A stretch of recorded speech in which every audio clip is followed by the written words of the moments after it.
There we are. Hello YouTube, we are live on stream right now, so if you don't want to miss it in the future, check it out on twitch.tv/Obsoidus, and now we are talking about the current Dead by Daylight PTB.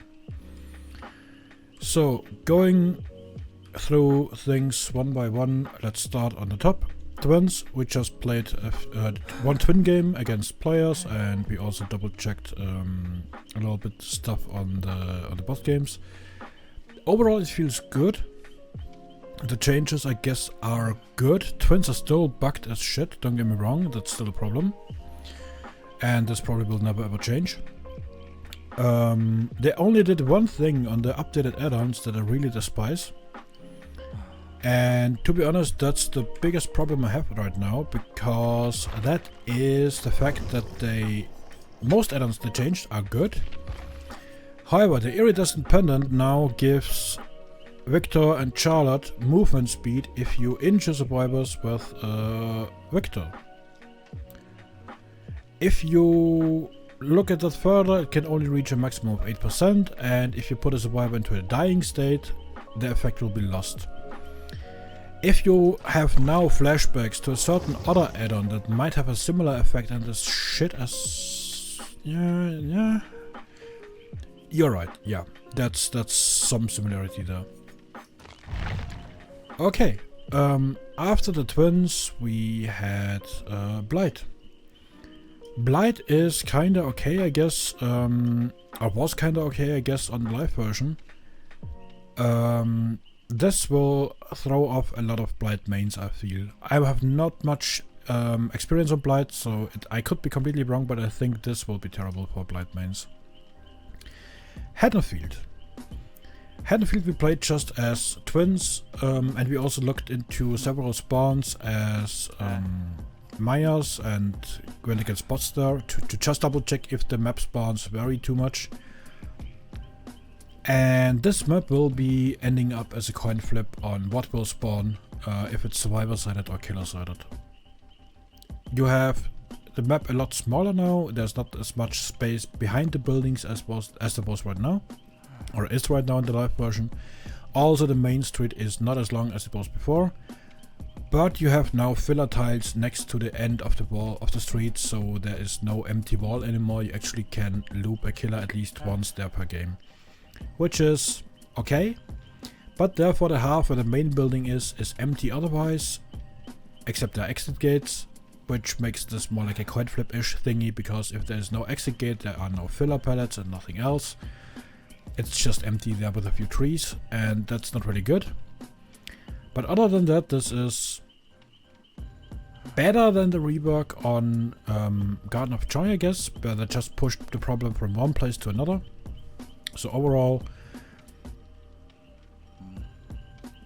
it's not better than the current map, I guess, but at least it's not worse like Garden of Joy was. So let's see. Of course, you need to play more games on the map to actually be certain about certain things, like generator spawns, how the buildings behave, etc.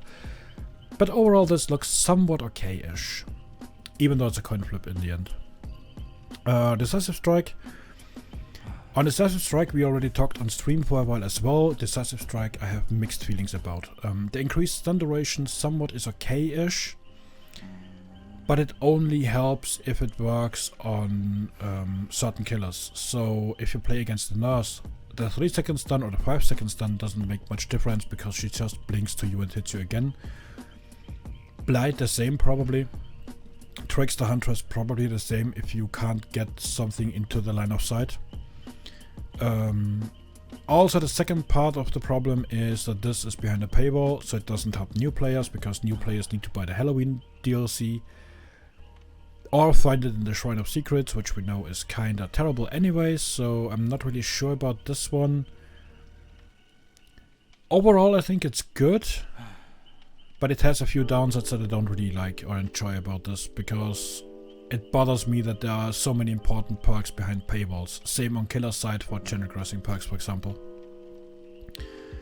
Adrenaline. Adrenaline changes are good, in my opinion. Yeah, I know I'm a killer main, haha. Now, but honestly, this is really good. The speed boost duration from 5 to 3 seconds reducing is really nice. That adrenaline no longer wakes you up if you play against Freddy is really nice. And also it doesn't activate anymore if you are hooked during the last generator repair. So if you are on the hook, last generator is repaired and then you get unhooked, it doesn't trigger anymore for you. Which takes a lot of situations where survivors just got out super lucky because they just had adrenaline lined up. Less critically, I guess. So, as the devs write in the note, adrenaline has a lot of exceptions which make it difficult to play around, and that's the biggest problem there. You could say the same about Know It, and I wish they would delete Know It from the game, but that's a different story. Ultimate Weapon. Reveals the auras instead of making people scream now. So instead of calm spirit, we will see more distortions now. The activation the activation time was reduced from 30 to 15 seconds, and the cooldown was increased from 30 seconds to 60 seconds, which is hilarious. Darkness Revealed gives you the aura readings around the whole map around lockers for 4 seconds and only has 30 seconds cooldown. This perk, Ultimate Weapon, is now so much worse than Darkness Revealed because Ultimate Weapon is such a niche case now, because aura reading within your aura, within your terror radius on a 60-second cooldown. Yes, for 15 seconds instead of 4 on Darkness, I get that. But Darkness is global. So I'm not really sure about this one. I honestly believe that Ultimate Weapon is now a worse, higher cooldown version of Darkness. And there's now one perk to counter all Aura Intel perks again. That's Distortion. You don't need Calm Spirit anymore because the perks that people use to make survivors scream, like Hysteria or Infectious Fright, are like not really that relevant. Maybe Friends till the end, depending on your MMR and stuff, but I guess Distortion is a lot more useful now again. Emblems removed the ability to lose a pip. That's good. I mean, it's only for blood point rewards anyways, so it's not linked to rank anymore for a long time now, so that's good. And then we have the store. Visual overhaul is good. Specials seems good. That's what now highlighted in the main menu. Collections is good. Bundles, that's the problematic part, we talk about in a second. You can now watch the Morris in the shop, this is good. And you can now claim a weekly gift. I don't know what that will be because at the current PTB there's no weekly gift.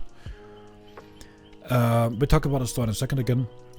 And then with the archives, the tomes and the rifts will now start and stop at the same time, which is good, which gives people also more time to finish the rifts. And we have the option to buy the rift not only with the premium track, but also a 20 tier head start. Let's be honest, I know I play a lot more than the average person does, but even I finish the rift easily at the half point of the rift. So I don't see a reason why there is a reason to buy additional levels, except you're on holiday or so for a week or two. That's maybe a reason. But other than that, I don't see why. And you still can buy other levels in addition. And yes, obviously you can still buy the Rift Pass without the extra levels and stuff.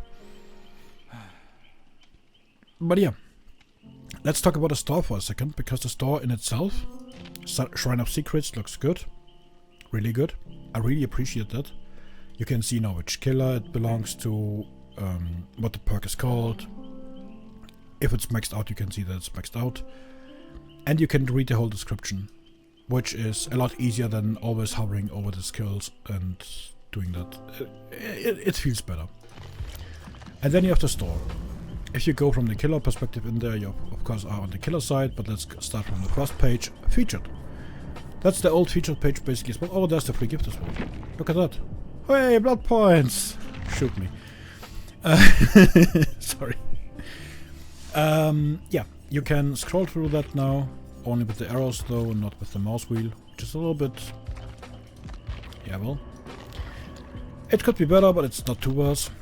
You have the featured characters, featured bundles, whatnot.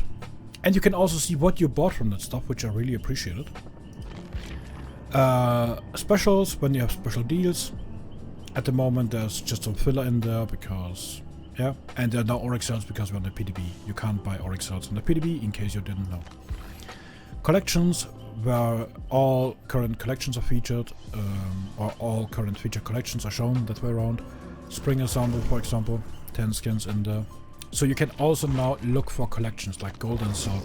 You can see all the skins that belong to that collection, which is good. Because in the past, for example, if you wondered about what is part of Neon Knights and you have no idea, because I, for example, really like that. I have the skins for Legion and Trickster, obviously. But I never knew what exactly belonged to the survivors except the yun-jin one, because obviously you play a lot of yun-jin. Now you can see all that stuff as well. Which is a good addition, I guess. And also that they have a little title banner that's basically showing you what's in there. I think that's really nice. You already have you already have an expectation. That's what I wanted to say. What you can expect there. Everlasting Trust, for example. Yeah, I'm missing the Ghost Fist one here, but come on. So that's really good. I really like that. But now we are at the bundles. There are 3 sub-pages of bundles, and that's where my problem starts. You have the Headcase bundle that was a DLC in the past that you can buy now in-game as well. You have the Bloodstained Sack bundle that was also a DLC in the past that you can buy now in the game as well. The 80s Suitcase bundle, same. And then you have the biggest joke in this whole patch, I guess. The Weekly Charm bundle. You can buy 3 charms for 100 Auric cells. Depending on what you buy Auric cells for, it's between €1 or a pound or a dollar and I guess 80 cents respectively. Depending on how high you purchase the Auric cells on. But 100 Auric cells for 3 charms that will be swapped out every single week is a little bit weird, especially because the community is complaining all the time about charms not being useful at all. They don't give you extra blood points, they don't give you extra experience, they don't give you extra whatever. Oops, sorry. The chapter bundles are basically the old DLCs, but now you can buy the chapters in the game, which is good, because they removed the single DLCs from the store. So you can buy them now here in-game, which is fair, I guess, because if you for example want to buy the Trickster but not the Twins, then you can buy it separately here, which is good. And DLC packs, I have no idea, because for me it's empty. On the killer side, you can see all the killers obviously first as well. You can see what customizations are available. I still feel a little bit weirded out about the fact that you have the headpieces selected first and not the whole collection. But you can still go through all that stuff. You can also look into charms. I don't know exactly what this will be. If there will be killer specific charms, no clue yet. And you can also filter for rarities obviously. And what's also important, if you're on the killer side, you can also see what perks they have, what the power does. So if you want to decide to buy a killer on its own and you have no idea what the perks are, you can look that up as well. You don't have to toggle around several pages. And the same goes for survivors. You can see all the survivors, you can even select them. I have selected Cheryl for a reason. You will see that in a second. You can go through all the customizations. Cheryl is now not the best choice probably, so let's go for yun-jin. You can see all the skins. You can go through all the unique parts obviously. And now you can also see the parts that you own that are not longer in the store, which is also good. I should have mentioned that earlier, I guess. For the charms, same. I have no idea where this is going on. Available in the Attack on Titans Armored Chapter bundle. I don't have that. If we go to bundles, there's nothing because it's not available anymore. But at least you know where this is from. This is good, because then you can complain about this DLC or this chapter or this pack or bundle or whatever not being available anymore. So, if you have a survivor selected, that means mostly that you are using the survivor for a certain mechanic on the killer side, and that is you can watch the Mori now. So if you didn't see me dying often enough to Chucky in the survival depth streak, you can repeat it now over and over and over and over again. And with that being said, thanks very much for watching, and see you in the next video.